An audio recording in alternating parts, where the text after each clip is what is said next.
Hi guys, I'm Forrester here with a review of my very first G-Shock watch. Now, I've wanted a G-Shock for years, but I was always overwhelmed by all the models that Casio offers, until I saw this one right here. It was love at first sight, and I knew that this was the one for me. Let's go to the tabletop and take a closer look. So what attracted me so much to this watch? And I think it was three main things. First of all, the red urethane band. I'll try to give you a good shot of that. This is my first experience with the urethane band. North Carolina State Red is a favorite color of mine though, and it really sets off the overall black watch face. I'll get back to the urethane band in a second.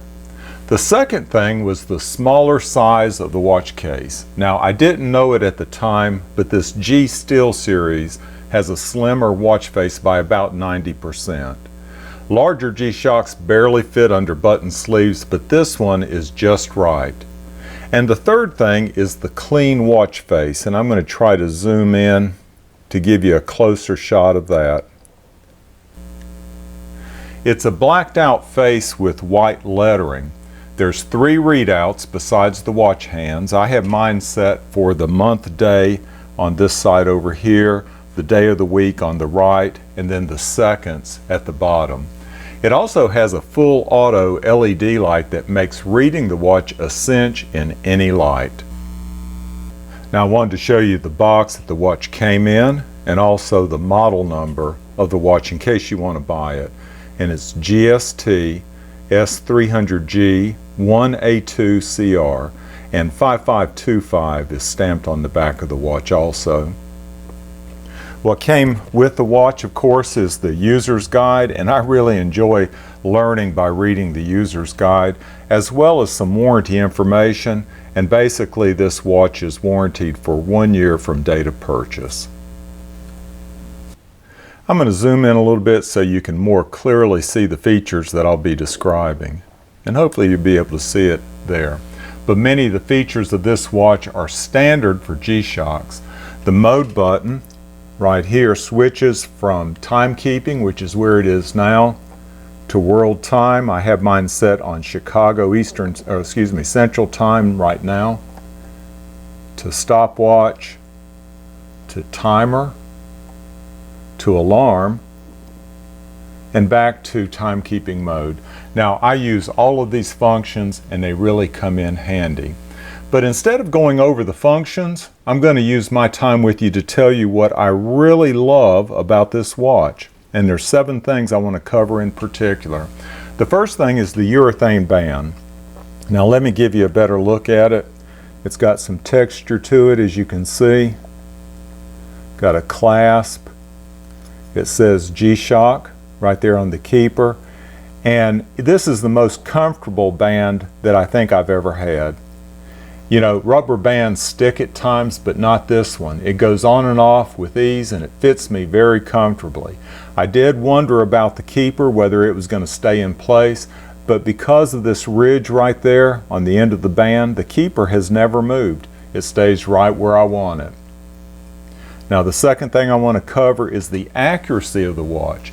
It keeps such accurate time that I don't need radio or satellite syncing features, which is a feature that I was looking for. That was a pleasant surprise after wearing the watch for several weeks. I set it manually to the atomic clock when I first got it, and weeks later it was accurate down to the second. There's no need for daily syncing with a watch that's that accurate. Okay, the third thing is the auto light function, which makes reading this watch a breeze night or day. It works with simply the turn of a wrist, so if I'm in bed and I raise my hand, the light comes on and I can read anything on the dial. There's a reflective material on the 5-minute markers that lights up the watch with the move of my hand, and I'll show that to you right here. So you might be able to see the light stays on for 3 seconds, or at least that's what I have it, the option I chose, but it really lights up that watch well. So that makes it very easy to read anything on the watch, but even without the LEDs, the hands glow bright enough at night for me to tell the time. The fourth thing is that the watch has solar charging, and that was a must for any watch that I bought. The battery readout is on the front. It's down here at the base, and I'll zoom in so that maybe you can see it a little bit easier. It's down at the base and has low, medium, and high, and you can see a little white bar above the H, which indicates that it's on high. And it's been on high the whole time that I've had this watch, even right out of the box. The fifth thing is that I've grown accustomed to having the capability to set daily alarms, and this watch has 5 that are available. I set one to wake up at 5 o'clock in the morning, one to get out the door and go to work at 8 o'clock, and a third one for quitting time at 5.